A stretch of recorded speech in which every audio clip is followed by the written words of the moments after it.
कौन सा जिला उत्तर प्रदेश के बुंदेलखंड क्षेत्र से संबंधित है? तो बच्चों यहाँ ये जान लेना जरूरी है कि बुंदेलखंड जिला, बुंदेलखंड क्षेत्र के अंतर्गत किन किन जिलों को सम्मिलित किया जाता है।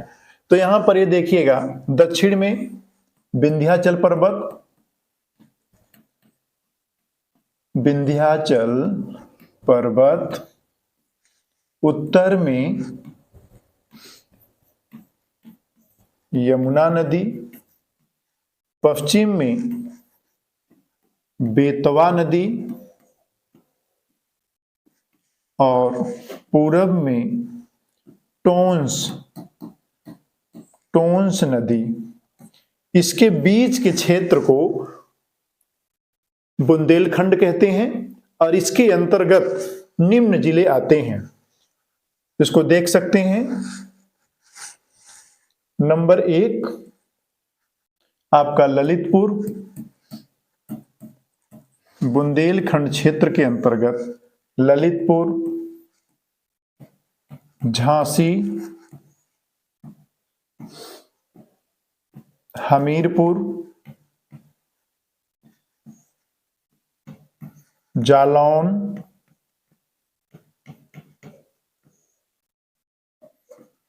महोबा, बादा और 7वां चित्रकूट। ये 7 जिले बुंदेलखंड क्षेत्र के अंतर्गत आते हैं। तो यहां प्रश्न आपका यह है कि निम्न में से कौन सा जिला उत्तर प्रदेश के बुंदेलखंड क्षेत्र से संबंधित है। तो इसमें हम देख रहे हैं कि ये 7 जिले ये बुंदेलखंड क्षेत्र से संबंधित हैं। इसमें फतेहपुर भी नहीं है, जौनपुर भी नहीं है, श्रावस्ती भी नहीं है, इसमें महोबा है। तो ये महोबा जिला बुंदेलखंड क्षेत्र से संबंधित है। तो ये 7 जिलों को हम रट लेंगे, तैयार कर लेंगे कि बुंदेलखंड क्षेत्र के अंतर्गत कौन कौन से जिले आते हैं। अगर कभी भी इससे प्रश्न पूछता है तो इन्हीं 7 जिलों में से कोई न कोई जिला होगा, या 3 इसमें से देगा, 1 नहीं होगा, या ये पूछेगा निम्न में से कौन है, तो इसमें से कोई एक जिला रहेगा। तो बुंदेलखंड क्षेत्र के अंतर्गत ये 7 जिले आते हैं। हम अगला प्रश्न लेते हैं।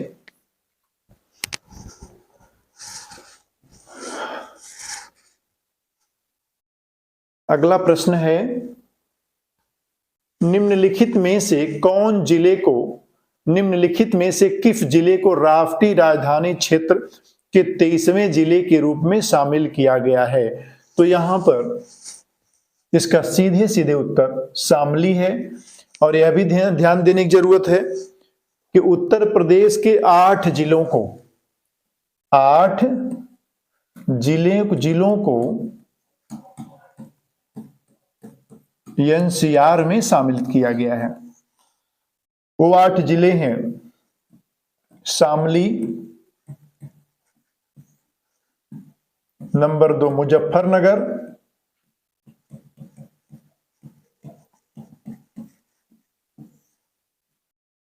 नंबर 3 हापुड़, नंबर 4 मेरठ, 5वां गौतम बुद्ध नगर,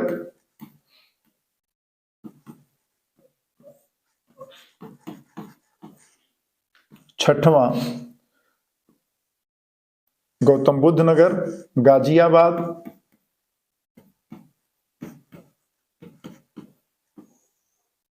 7वां बुलंदशहर,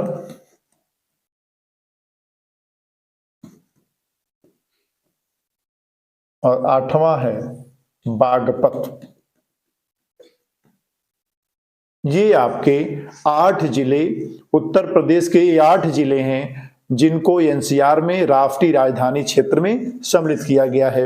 यहां प्रश्न आपका है कि 23वें जिले के रूप में शामिल किया गया है। आप यहां से देख रहे हैं कि अलीगढ़, आगरा, मथुरा ये इसमें है ही नहीं, एनसीआर में सम्मिलित ही नहीं है। तो 23वें जिले के रूप में शामली को सम्मिलित किया गया है। यहां से प्रश्न आपसे कभी भी पूछ सकता है कि निम्नलिखित में से कौन एक राष्ट्रीय राजधानी क्षेत्र में सम्मिलित है वो इन 8 में से कोई एक हो सकता है, या निम्नलिखित में से कौन एक नहीं है, तो इसमें से 3 को ले सकता है। तो यही 8 जिले हैं जिनको आप लिख लीजिएगा, तैयार कर लीजिएगा। ये 8 जिले हैं जो राष्ट्रीय राजधानी क्षेत्र में सम्मिलित किए गए हैं।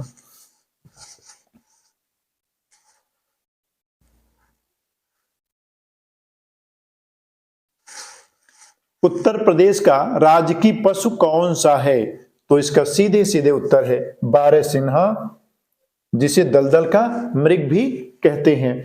तो पिछली श्रृंखला में मैंने सारा चीज बता ही दिया था, राजकीय पुष्प, राजकीय पक्षी, राजकीय भाषा, राजकीय खेल, तो हमने सारी चीजों को बता दिया था, इसलिए आगे इसमें कुछ बहुत व्याख्या करने की जरूरत नहीं है। नेक्स्ट क्वेश्चन है, उत्तर प्रदेश का राजकीय पुष्प निम्नलिखित में से कौन है, इसको भी मैं बता चुका हूं, और इसका उत्तर है पलाश। नेक्स्ट, उत्तर प्रदेश में कुल कितने जिले हैं, तो उत्तर प्रदेश में वर्तमान में जिलों की संख्या 75 है। और यहां यह भी ध्यान देने की जरूरत है, उत्तर प्रदेश में 18 मंडल या इसको संभाग कहते हैं, या इसी को कमिश्नरी भी कहते हैं। तो उत्तर प्रदेश में 18 मंडल या 18 संभाग या 18 कमिश्नरियां हैं और 17 नगर निगम हैं, और लोकसभा सीटों की संख्या 80 है। यह भी हम देख लें, उत्तर प्रदेश में लोकसभा सीटों की संख्या 80 है। राज्यसभा को भी यहीं पर देख लेते हैं, राज्यसभा सीटों की संख्या उत्तर प्रदेश में, सीटों की संख्या, यहां संख्या से जुड़े कुछ प्रश्न इनको देख लें, 31 हैं। विधानसभा में, विधान परिषद में,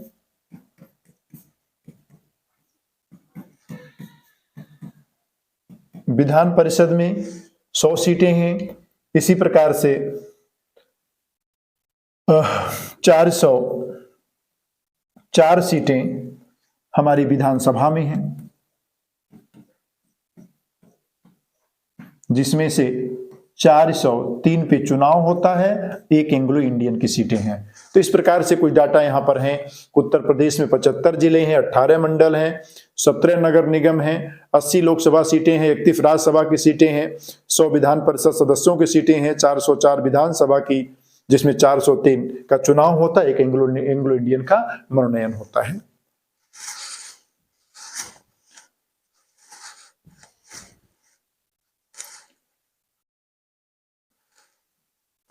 अगला प्रश्न है, उत्तर प्रदेश का निम्नलिखित में से कौन सा जिला बुंदेलखंड क्षेत्र का हिस्सा है। फिर प्रश्न वहीं से है, उत्तर प्रदेश का निम्नलिखित में से कौन सा जिला बुंदेलखंड क्षेत्र का हिस्सा है। तो अभी मैंने बताया था जो उसमें महोबा है, और ये चंदौली औरैया एटा नहीं है, तो बुंदेलखंड क्षेत्र का हिस्सा महोबा है।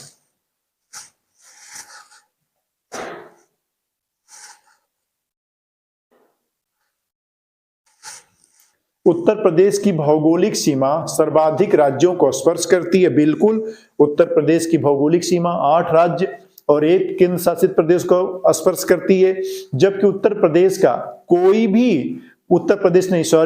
भारत का कोई भी प्रांत इतनी अधिक राज्यों की सीमा को स्पर्श नहीं करता है। तो उत्तर प्रदेश की सीमा 8 राज्य और 1 केंद्र शासित प्रदेश को स्पर्श करती है। यहां पर यह पूछ रहा है कि निम्नलिखित में से कौन सा राज्य इनमें शामिल नहीं है। तो हमें यह देख लेने की जरूरत है कि उत्तर प्रदेश की सीमा को कौन कौन से राज्य स्पर्श करते हैं। वो 8 राज्य हैं, संभवतः पिछली क्लास में मैंने बताया भी था। इसमें Himachal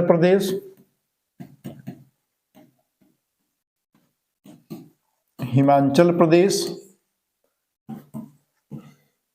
number 2 Uttarakhand, number 3 Haryana, number 4 Rajasthan, Madhya Pradesh, Chhattisgarh,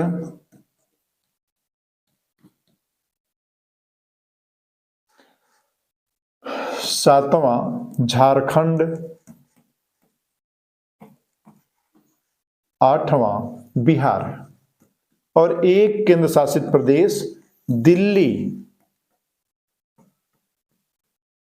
इतने राज्यों की सीमा उत्तर प्रदेश को स्पर्श करती है और यहां प्रश्न है कि निम्नलिखित में से कौन सा राज्य इसमें शामिल नहीं है। तो आप देख रहे हैं कि उत्तराखंड इसमें सम्मिलित है, आप देख रहे हैं मध्य प्रदेश भी यहां सम्मिलित है, झारखंड भी आप देख रहे हैं, झारखंड भी सम्मिलित है। इसका मतलब ये हुआ कि उत्तर है उड़ीसा। उड़ीसा उत्तर प्रदेश की सीमा को टच नहीं करता है।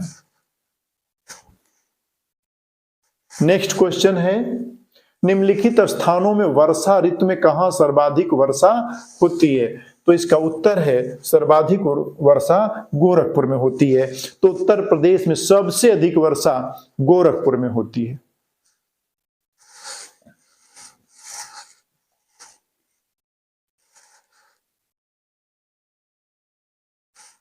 उत्तर प्रदेश में सस्य जलवायु क्षेत्रों की संख्या है।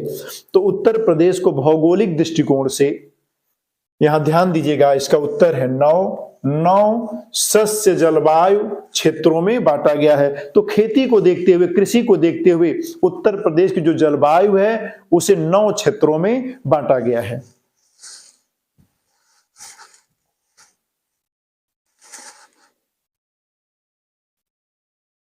उत्तर प्रदेश में लाल मिट्टी मुख्यतः पाई जाती है।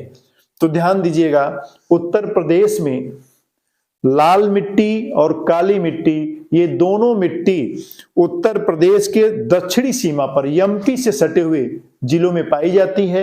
और उत्तर में हम देखते हैं इसमें सीतापुर, बाराबंकी है, एटा, मैनपुरी, मिर्जापुर, झांसी। तो आप देख रहे हैं कि ये मिर्जापुर, झांसी, ये उत्तर होगा, ये मिर्जापुर, झांसी। यहां पे काली मिट्टी भी, लाल मिट्टी भी पाई जाती है।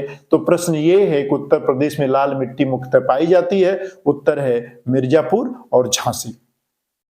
बच्चों, ये प्रश्नों की श्रृंखला हम प्रत्येक दिन की भांति आगे भी इसको जारी रखेंगे और कुछ छोटे छोटे चैप्टर जो हैं, जैसे मानवाधिकार है, पड़ोसी राज्यों के साथ संबंध है, जो आपके भूगोल, इतिहास, पॉलिटी या किसी विषय से ना जुड़ करके बल्कि उससे अलग हैं, उस पे भी हम छोटा छोटा वीडियो बनाएंगे। और नो डाउट मैं पूरे दावे के साथ शायद ये कह सकता हूं कि वहां से आपके प्रश्न जरूर मिलेंगे। अगर मानवाधिकार को टच करता है तो वो प्रश्न हमारे लेक्चर में से जरूर रहेंगे। इसी प्रकार से पड़ोसी राज्यों से संबंधित जो लेक्चर होगा उसमें भी प्रश्न आपका जरूर मिलेगा। तो ये जो छोटे छोटे चैप्टर हैं वहां से मैं लेक्चर आपको प्रस्तुत करूंगा और आप उसको बढ़िया से उसको पढ़िएगा, उसको याद रखिएगा। समय कम है इसलिए ज्यादा से ज्यादा रिवाइज करिए और हमारे चैनल से मातृभूमि क्लासेस आप बने रहिएगा। हम आपका जितना भी हो पाएगा हम भरपूर मदद करके आपका करेंगे। धन्यवाद।